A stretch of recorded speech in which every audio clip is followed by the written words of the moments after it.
Hi and welcome to this month's update from Dean Park. With autumn on the way, the weather will hopefully cool down enough to allow me to get back up the loft and crack on with progress on the layout. I've managed to get up in the last month or so, and I've made some progress. So, what's coming up in this video? Well, first off, I start Scenic preparations on the Incline section, including an interesting new product, as well as starting to shape the landscape. I finally took delivery of Hornby's Flying Scotsman Mark IV DVT. It was an eye-opening purchase, so stay tuned for a closer look at that. I briefly show you how to add extra dropper wires to the track sides prior to ballasting a section of track. I've got some new gadgets which make track work so much easier. And finally, I've got some running shots of my latest purchases thrown in for good measure. I hope you enjoy the video. If you do, please hit that thumbs up icon and subscribe to the channel to watch some of the other 330 videos from Dean Park. In fact, I was asked the other day what percentage of viewers were subscribers to the channel, so I looked it up and found that 38% of viewers were not actually subscribed. So if you're one of that 38%, I'd be really grateful if you'd hit that subscribe icon and join me at the channel. I've loads of content from updates, how-to guides, reviews, running sessions and much more, and it's free to view. Okay, so let's get started on this month's update.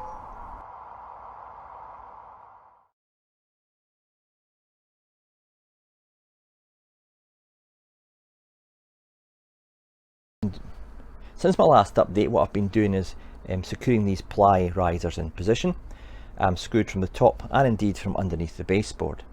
I've also been filling any gaps by squeezing in some 1 and 2mm thick MDF strips into the gap, and you probably see that the darker colour there.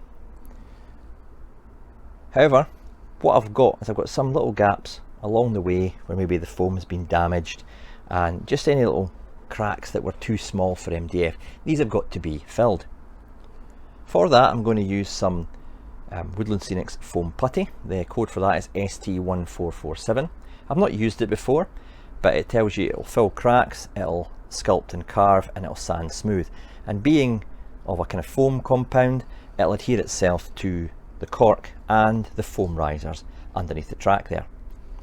And it'll also allow for a little bit of movement, so it's not going to crack. For example, say if I used polyfiller, it's a very hard, almost chalky filler, and if there was any movement it would just crack. I want there to be no gaps, so when I put Scenic material down it doesn't disappear between the cracks. Also, some areas I've not been able to get the ply and the little bit MDF in between because it's so small. This wall is not fixed in place yet. There is gaps there you'll see between the bottom of the wall and the ply. When that's fixed in position, the wall will close up onto that, and any gaps around about the bottom of the buttresses I'll be filling with some of this foam putty or little bits of MDF.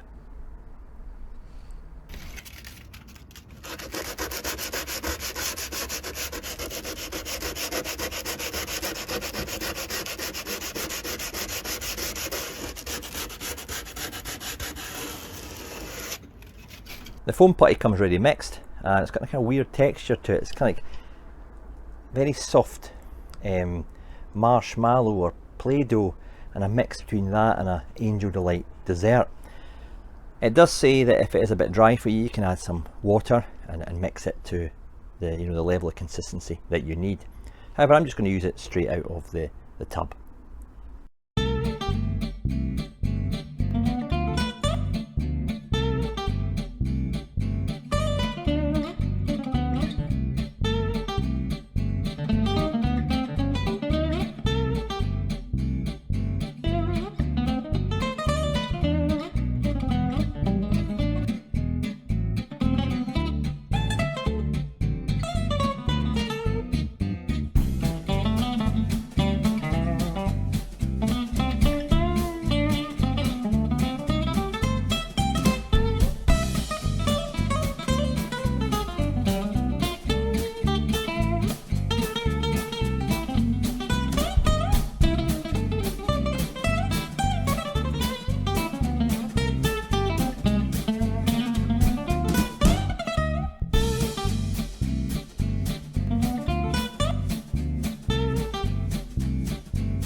From this angle you'll be able to see where the holes are drilled, and I've also cut a little square recess with a chisel into the top of the ply.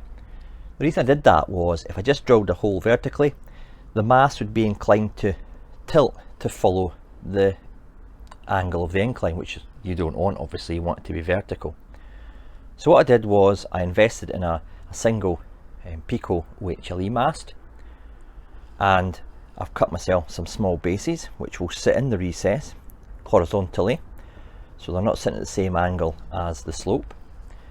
And then take the mast and you pop it in both holes there, perpendicular to the rail. I've then got this little double spirit level, and the one I'm interested in here is this part here, so I could then put it against the mast and ensure that the mast is vertical when gluing it in position. And I'd obviously look at the angle here as well to make sure the mast wasn't tilting or leaning back from the rail. If I decide to fit wires in the future, they're all correctly spaced, all the holes are correctly spaced for the mast to go in. The gap on this curve is 200mm between masts, obviously quite a tight curve. Masts have to be closer together to ensure that the actual wires, the contact wires, remain within the two tracks. To do this is very straightforward using the peco template, and it works for the dipole masts as well. You pop these two grooves in between the rails, and they kind of clip in position like so. And for the first one you would use this hole to mark out where you want to drill. Then what you do is you'd pop a mast in the position there. You would clip a little wire to this little pip and place another one of these templates into the next area. And this is very well explained on the peco YouTube channel on how to fit OHLE masts. And you would put that there, and you would put the wire in between the two pips to ensure the spacing of the next mast was correct. Now all I've done for this obviously is measured from end of pip to end of pip, because I'm not putting the wires in at this very moment. But I thought to myself, whilst doing this new part and any other OHLE, I may as well prepare it for upgrading to the peco system and possibly making my own wires to join to this system in the future. All the masts that I've used on the layout so far, whether it be the dipole masts or indeed my scratch built headspans, have been spaced out to accommodate the peco wire system. I could also, as I've said earlier, make my own wires to fit between areas that the peco wire isn't quite correct. Here I've had to remove a little bit of ply in order to remove the portal, which will allow me to ballast and weather the track into the tunnel. It would look a bit silly if you had the ballast stopping right at the portal. With any project you've got to think several steps into the future. I usually think 6 to 8 steps ahead to kind of get the order of what I'm wanting to do correct. Yes, little things like this will crop up and you have to address them as you go along, but there's a reason why I didn't fix this in position, this raised area, and have it all with the embankment and the scenic area there, because I knew that I'd have to remove it in order to weather into the track and, you know, finish the tunnel portal areas. So my advice to you if building a layout, always think that few steps ahead and get the order worked out, so you don't end up fixing something down then having to rip it up 2 weeks later because you've glued it in position too quickly and you need to remove it to get into something else. I write my list of steps down and it keeps me right. Obviously, as I said, little things do crop up. Now that the foam putty is dried, I give it a quick sand down. It disappeared in a matter of seconds. Really is good stuff to work with. I'm now going to coat the top of the ply and the cork with some earth tones. I tend to use Green Scene's Light Earth and their Yard Filth, and it's a texture paint, very gritty and sandy. Give it a good shake before you use it to get all the sediment off the bottom. Or I use the Woodland Scenic's Earth Undercoat, and that's part of their liquid pigment range. Both the Green Scene and the Woodland Scenic's paints are water soluble, so you have not to worry about any nasty smells, and they're easy to remove with some warm water on a sponge or a cloth.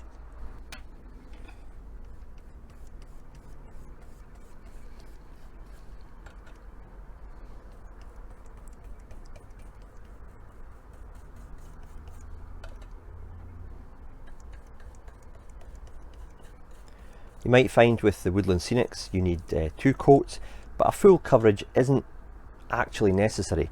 As long as it just takes the bare stark plywood and cork appearance away, you should be fine. All of this painted surface will eventually be covered in layers of scatters, static grasses, coarse turfs and other scenic material.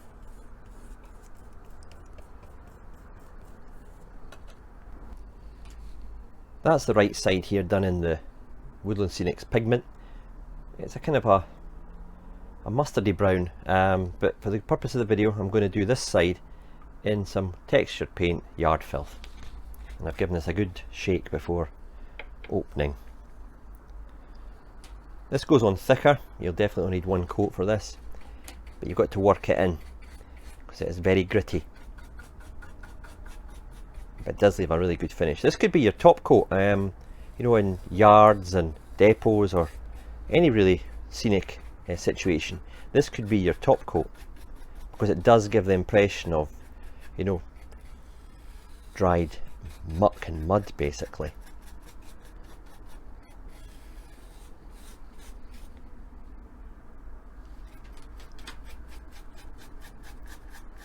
Now most of this area here actually will be covered with an embankment, so I'm not really going to bother going straight into the edge here. I'm just going to focus down the line side. No point in wasting paint.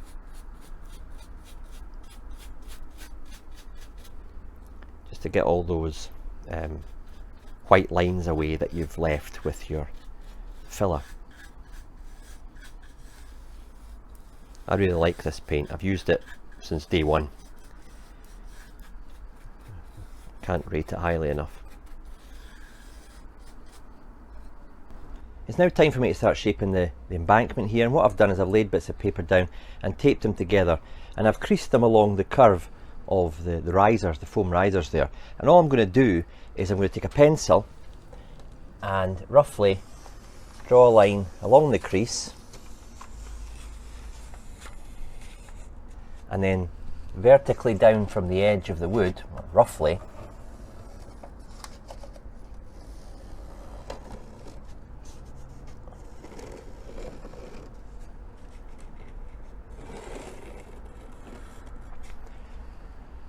now the reason I've done that is so I now can go and shape some foam so it fits in there. Now I'm not too bothered about the bottom section, but obviously when it gets to the top here I've got to cover the gap to then start to sculpt it into a slope. The material that I use for the embankment will be Celotex, and I'll just cut it roughly for the bottom section, and then on top I'll have a neater cut section to bridge the gap there, and that'll allow me then to sculpt it into the shape of the embankment before then adding any fillers and then plaster cloth.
That's me now shaped the foam with some surform files. It's messy stuff.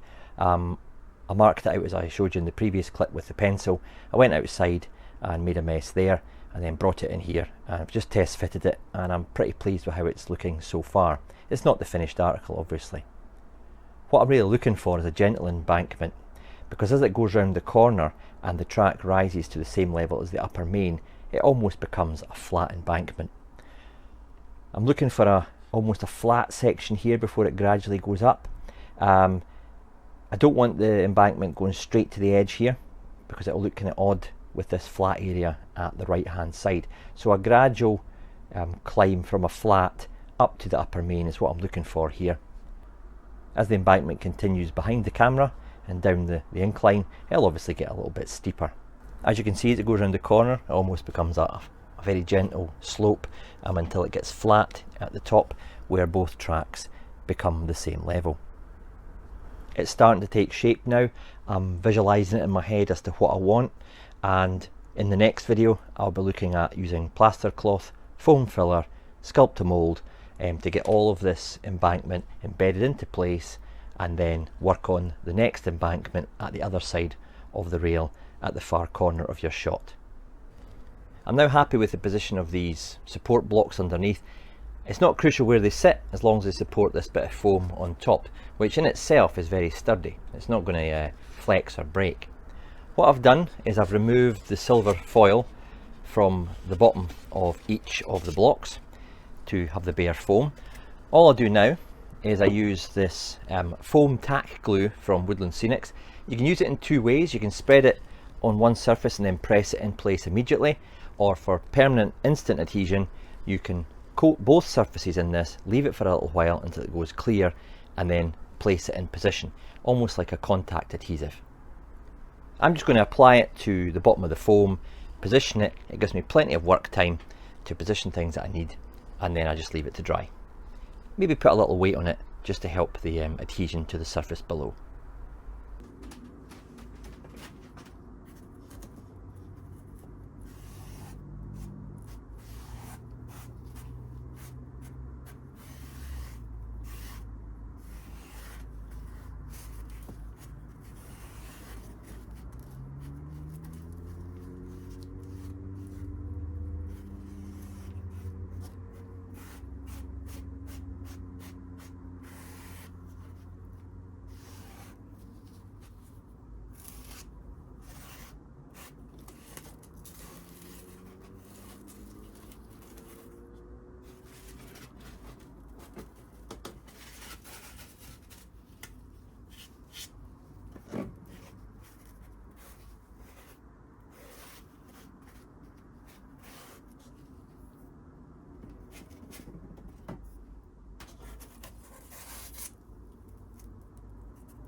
If you have any questions on what you've seen so far with regard to this incline build, please post your questions in the comment section below.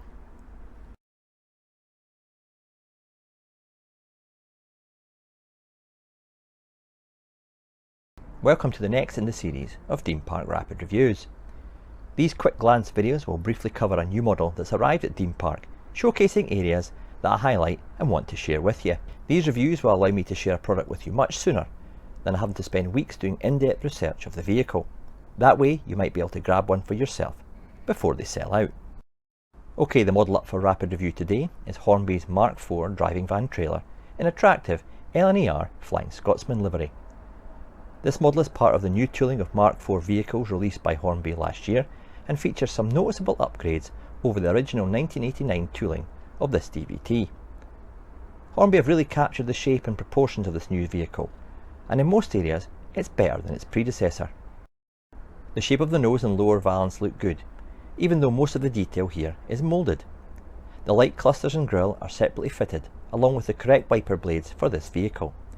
It's worth noting that Hornby have gone to a one-size-fits-all in this area, making the Swallow livery DVT incorrect, as it was fitted with an earlier type of windscreen wiper.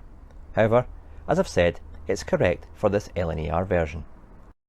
Another area that Hornby have captured is the roof.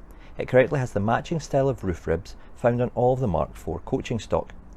This version also has the correct dome on the roof, which was added as part of the later upgrades for Wi-Fi communications within the train. Looking at the buffer beam area, we're treated to sprung buffers and a decent level of added detail, including jumper cables and separate pipework, which is also supplied to the model should you wish to fit it. The Mark IV DVT is designed to be in a push-pull fixed formation, using time division multiplexing to send signals to and from the Class 91 loco at the other end of the train. Should this fail, the running of the train is still possible. However, the Class 91 has to be coupled up to the DVT, usually with its blunt end leading the train. This DVT model, however, does not allow you to do that, as there is no NEM pocket fitted to the nose of the DVT.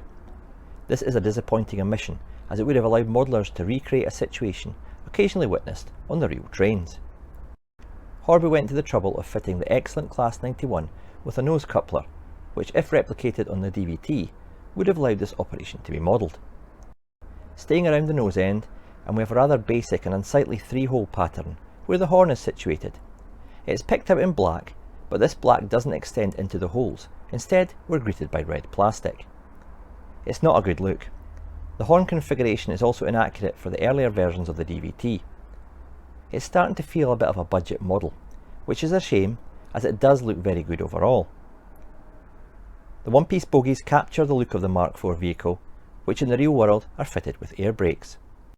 The bogies at the end of the train are free from fixed couplers, as these are separate kinematic designed. Detail at the gangway end is fine, but no detail is picked out in anything other than black. Warning flashes are correctly fitted to the corners.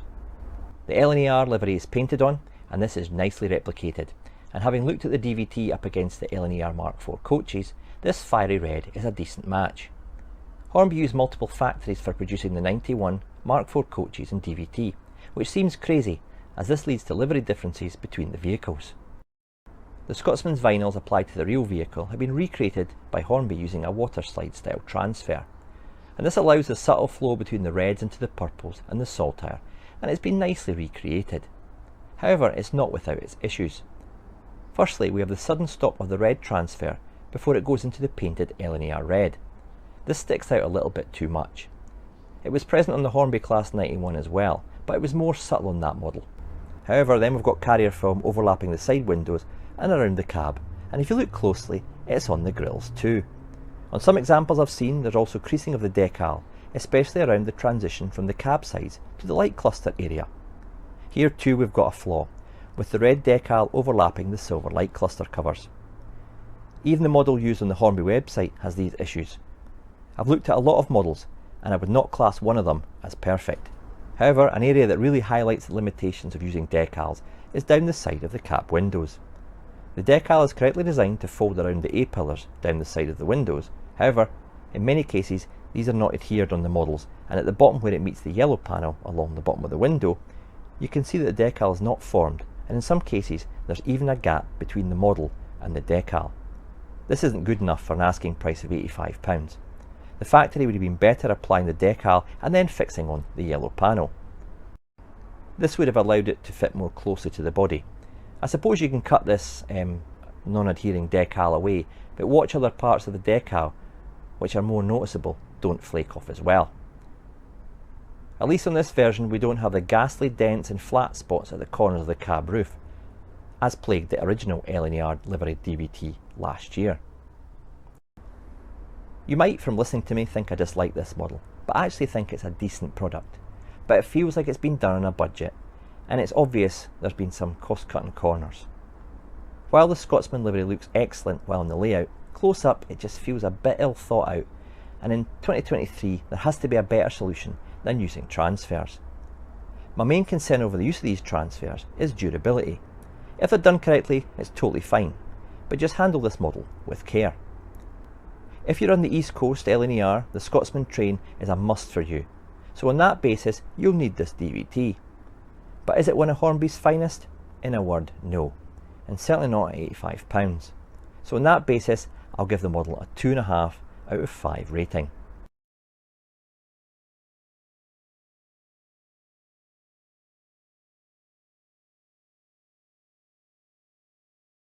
I connect dropper wires to every second piece of track on my layout. Some areas I've actually got a piece of dropper wire on each piece of track. However, I'm going to add a couple more in here and round the corner to the left of the shot just before I ballast this area and start adding some scenic material.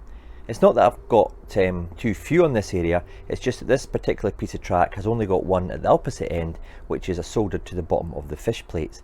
So I'm just going to add 2 more in here just for added reliability in the future. What I'll do first before doing any soldering, I'll just clean the sides of the track with this fibre pen. Now always solder onto the outside of the track because you'll not bother getting in the way of the wheel flanges of the train going over the track. So just a couple of scrubs to the side of the railhead. You'll be surprised how dirty it gets through use. I mean, this track's been down for about 8 years now. Yep, that's cleaned it up. The wire I use for my droppers is a 7x 0.2mm wire. It's more than heavy enough gauge to take the signal from your bus wire to the tracks, and it's also thin enough to allow it to solder to the side of the track without being too visible. I then take a no clean flux pen just to clean the end of the wire, which I've bared. Around about 4 or 5mm will suffice. And then I take a soldering iron with some of the lead free solder and I just tin the end of the wire. That takes the strands of the wire and basically solders them together. I do that to both the brown and the blue wire. What I've done here, I've added a little bit of flux to the side of the rail and I've added some solder on top of that. I'll be now ready to take the wire, try and position it so you're going to get a good hold of it, and then take your soldering iron and press it up against the side of the rail and let the solder flow. Let it cool before taking a wet damp sponge or paper towel just to clean off any excess. You don't want the flux to go a bit sticky even though it's non-corrosive. And there you have your 2 dropper wire feeds done to the track.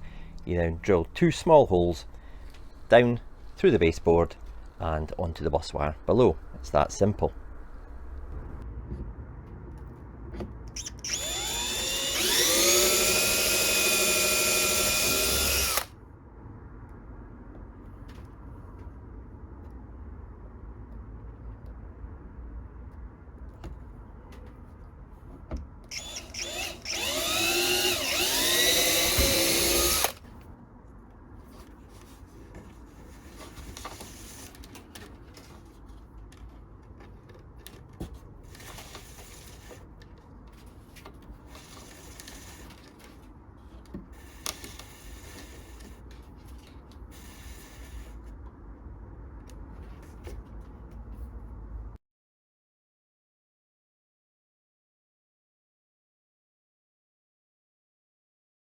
I've come across 2 really useful little gadgets from the OHLE Wagon Works range. I've got the track pin mate and I've got the rail joiner mate, and I'll show you how these work really to speed up and simplify track laying. Okay, first off I'll look at the rail joiner mate, and you get 2 in a pack, and what you do is you push your fish plate in there. These are available in N gauge as well as 00. So you put your fish plate in the end there, and then you line that up and you drive home the fish plate. It's as easy as that. Sometimes it's a bit of a fidget trying to get to go in, but this little tool here makes it so much easier. I say you get these in a pack of 2 and in different gauges, so check out the OHLE Wagon Works website. The link to that is in the description below. Now onto the track pin mate, and there's a couple of features I really like on this little gizmo. First of all, there's 2 grooves underneath here, and that allows the device to lock in place between the sleepers. We've also got another nice feature, is this little magnet here, and that allows you to pop your track pin. It's nice and handy whilst you work. You then pop it in place between the sleepers, you take your pin vise, you drill through, and then when you remove the gadget, you've got a hole directly in the middle of the sleeper, and you just pop your track pin in there and drive it home with a hammer. What an ingenious piece of kit this is. If, like me, you've laid a lot of streamlined flexi-track, you'll know that there's no little holes in the sleepers for the pins to go through, unlike with set track. And what I've done in the past is I've kind of held the pin over the middle of the sleeper and just driven it home. And what happens is these pins are quite fragile and they tend to buckle as soon as they meet the resistance of either the sleeper or the hard baseboard below. And I feel that this little pin mate here kind of takes it a bit of the hassle, because you've got a hole directly in the middle of the sleeper with your pin vise, and then you can remove that. And as I showed you in the previous clip, it's so easy now to put the pin through the sleeper and into the baseboard. Both of these items are available at the Westhill Wagon Works website, and the link to that website is in the description below.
Welcome aboard this service to Scenic.